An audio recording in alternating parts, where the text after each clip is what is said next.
एक खुशहाल परिवार था और परिवार में सिर्फ दो ही लोग थे। दो ही लोगों में पिता होता है और उसका एक बेटा होता है।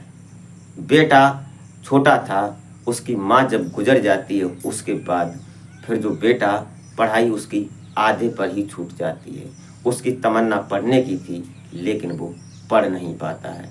लेकिन उसके बाद फिर एक दिन ऐसा आ जाता है कि जब उस लड़के की शादी हो जाती है और शादी होने के बाद जब उसकी नई नवेली दुल्हन आती है और दुल्हन उस घर में बड़ा खुशहाल थी, सुंदर दुल्हन आती है, लेकिन उसका बदनसीब, उसकी किस्मत ही खराब थी कि वो लड़की का जो पति था, जो लड़का था वो लड़का कहीं ना कहीं एक दिन ट्रक ड्राइवर था और उसका ट्रक एक्सीडेंट में मौत हो जाती है। अभी जवान थी वो, अभी कुछ ही साल गुजरे थे उसकी शादी को, लेकिन जब वो जवानी में विधवा हो जाती है तो उसका ससुर जो था वो उसको जब सफ़ेद साड़ी में देखता तो उसको बड़ा परेशानी होती। लेकिन एक दिन वो ससुर जो था उस बहू से, और बहू उस दिन अपने ससुर से बोलती है कि हमारे लिए एक बड़ा फ़ोन ला दो, एंड्रॉयड फ़ोन ला दो, ताकि हम भी देख सकें। सभी लोगों के पास बड़े फ़ोन हैं और बड़े फ़ोन की वजह से एक दिन उस जो बहू थी, विधवा बहू, उस ससुर के साथ ऐसे फंस जाती है। ससुर न चाहते हुए भी उस बहू के साथ ऐसे फंस जाता है कि दोनों में अनैतिक संबंध बन जाते हैं। और जब दोनों में संबंध बनते हैं फिर कहीं ना कहीं वो दोनों पति पत्नी की तरह रहने लगते हैं। क्या हुआ था इस कहानी में वो जानेंगे इस पॉइंट टू पॉइंट। तो आप इस कहानी में अंत तक जरूर बने रहिएगा और घटना को समझने की कोशिश करते हैं। तो नमस्कार, आदाब, शास्त्रीय काल, मैं अजय कोहली।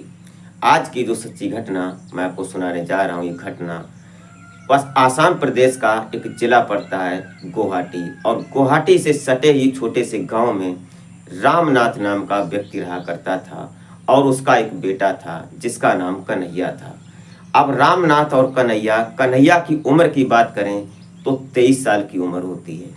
कन्हैया पढ़ने लिखने में होशियार था, लेकिन जब उसकी माँ इस दुनिया को छोड़कर चली जाती है उसके बाद वो टूट जाता है।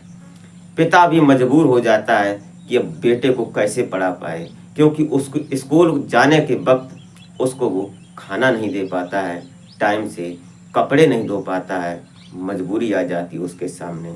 वो 10वीं तक ही पढ़ता है, उसके बाद कन्हैया घर पर ही रह जाता है। धीरे धीरे जब घर रह जाता है उसके बाद जो रामनाथ होते हैं वो डेली झाड़ी मजदूरी करने जाते हैं। कन्हैया घर पर ही रहता है, घर का सारा काम करता है। उसके बाद एक दिन उसको एक लड़का मिलता है जो गांव का ही रहने वाला था, वो ट्रक ड्राइवर होता है।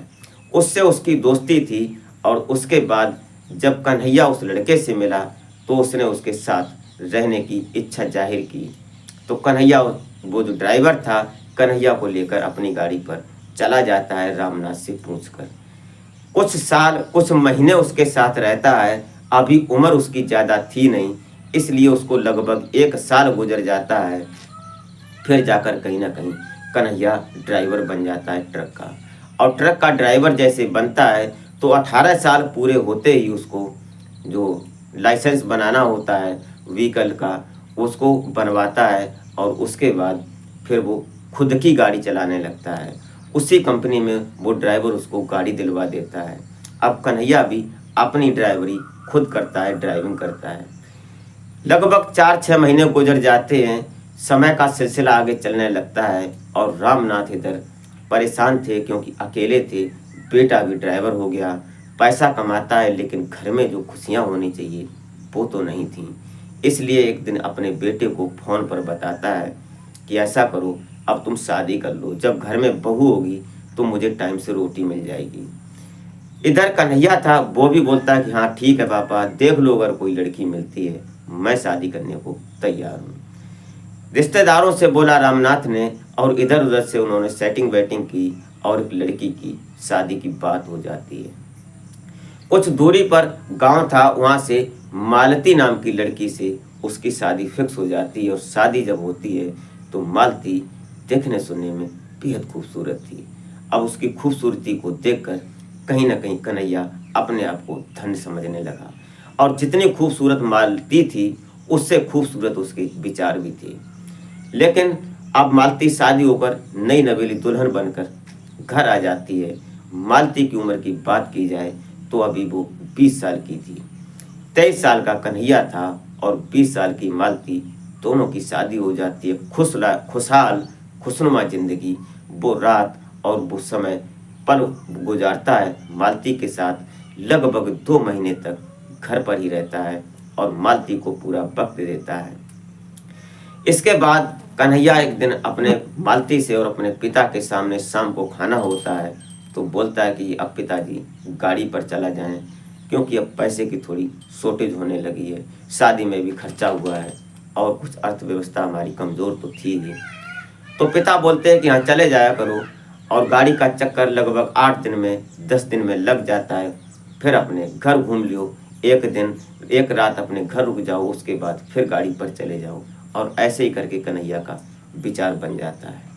उसी ड्राइवर से वो संपर्क करता है और कन्हैया, जब वो उसका ड्राइवर गांव में फिर आता है, गाड़ी पर बैठ जाता है और फिर उसी कंपनी में जाता है, अपनी गाड़ी पकड़ता है और चलने लगता है।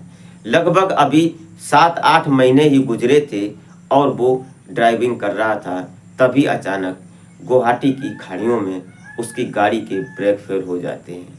और जैसे ही गाड़ी के ब्रेक फेल होते हैं तो गाड़ी खाई में जा गिरती है। और जैसे ही गाड़ी खाई में गिरती है तो वहाँ न गाड़ी और न गाड़ी का ड्राइवर, किसी का कोई अता पता नहीं होता है। क्योंकि गुवाहाटी में जो पहाड़ी क्षेत्र है वो इतना ऊंचा नीचा है, जो कि वहाँ से गिरने के बाद किसी उस गाड़ी के पुर्जे भी शायद मिलना असंभव हो जाता है। ऐसी स्थिति में जब गाड़ी नीचे गिरी तो कन्हैया और उसकी गाड़ी दोनों ही गायब हो गई। जब धीरे धीरे पता चला कि कन्हैया आया नहीं, उससे फ़ोन पर संपर्क नहीं हुआ, फिर लोकेशन को ट्रेस किया गया, जो जीपीआरएस लगा हुआ था गाड़ी में, उससे जब पता किया तो पता चला कि यहाँ तक गाड़ी आई, यहाँ से गाड़ी गायब हो गई। तो गाड़ी मालिक ने जब पता लगवाया और लोगों से, तो पता चलता है कि गाड़ी नीचे पड़ी थी। और 2 दिन के बाद गाड़ी का जब पता निकलता है तो उसमें जो कन्हैया था उसके शरीर के कई हिस्से अलग हो गए थे। कन्हैया था ही नहीं, उसकी सिर्फ डेड बॉडी के कई अंग पड़े हुए थे। उसके बाद जब ये खबर मालती और रामनाथ को पता चलती है तो उनके पैरों तले जमीन खिसक जाती है। अब वो कर भी क्या सकते थे, कुदरत का करिश्मा और वक्त के आगे किसी की चलती ही नहीं है। क्योंकि ट्रक वाले अक्सर पीछे लिख लिया करते हैं कि वक्त का हर शय गुलाम, वक्त के आगे किसी की शायद नहीं चलती है। और यहाँ कन्हैया की भी नहीं चली। कुछ दिन कुछ पल ही उसने खुशी से गुजारे थे, लेकिन उसके बाद उसकी ज़िंदगी बर्बाद हो जाती है। उसके बाद समय धीरे धीरे आगे बढ़ने लगता है और फिर जाकर कहीं ना कहीं एक दिन मालती अपने पिता से बोलती है, ससुर से, कि हमारे लिए एक फ़ोन ला दो। गांव में सभी महिलाओं सभी के पास फ़ोन है और हम भी फ़ोन देखेंगे, अकेले रहते हैं तो उसमें जी लगा रहेगा। फ़ोन लाते हैं। वो फ़ोन लाने के बाद उसको अक्सर कुछ खाने पीने की चीज़ें ला कर देते हैं ताकि मालती का दिमाग भटके ना। लेकिन एक दिन वो किचन में खाना बना रही थी और तभी वो जो फ़ोन देख रही थी, और फ़ोन देखते देखते उसमें कुछ ऐसा देख लेती है कि उसकी कामुकता जाग जाती है और फिर वो अपने शरीर के अंगों के साथ खेलने लगती है।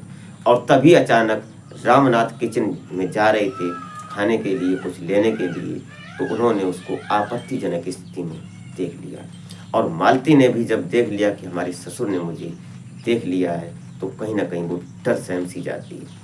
उसके बाद बाहर आते हैं, लेकिन शाम होती है। शाम को वो मालती थी अपने ससुर के पास जाती है और बोलती है, पिताजी गलती हो गई, क्योंकि मेरे शरीर में कुछ ऐसा लग रहा था, इसलिए हमसे ये सब हो गया। तो उसने कहा, रामनाथ ने, कि कोई बात नहीं, इस उम्र में ऐसा होता है। यहाँ यह इतनी बात होते ही दोनों एक दूसरे के गले लग जाते हैं। और गले लगने के बाद, क्योंकि जो रामनाथ था उसकी भी उम्र अभी 45 साल के आसपास ही थी, और दोनों मिलते हैं, फिर दोनों में शारीरिक संबंध बनते हैं और फिर कहीं ना कहीं दोनों एक दूसरे के साथ रहने लगते हैं। और ये सिलसिला जब शुरू हुआ फिर चलता ही रहा। और फिर जाकर कहीं ना कहीं ये बात जब उसी रामनाथ से मालती प्रेग्नेंट होती है और जब वो हॉस्पिटल में जाती है तब जाकर इस बात का खुलासा होता है कि इसका बच्चे का पिता कौन है।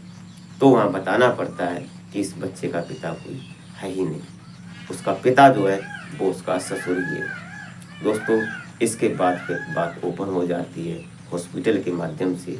तो दोस्तों ये रही कहानी, ये रही घटना। आप इस घटना को सुनने के बाद क्या सोचते हैं, अपनी राय कमेंट में ज़रूर लिख सकते हैं। इसी के साथ आप अपना और अपने परिवार का बेहतर तरीके से ख्याल रखें। मिलते हैं फिर नेक्स्ट वीडियो में, तब तक के लिए जय हिंद।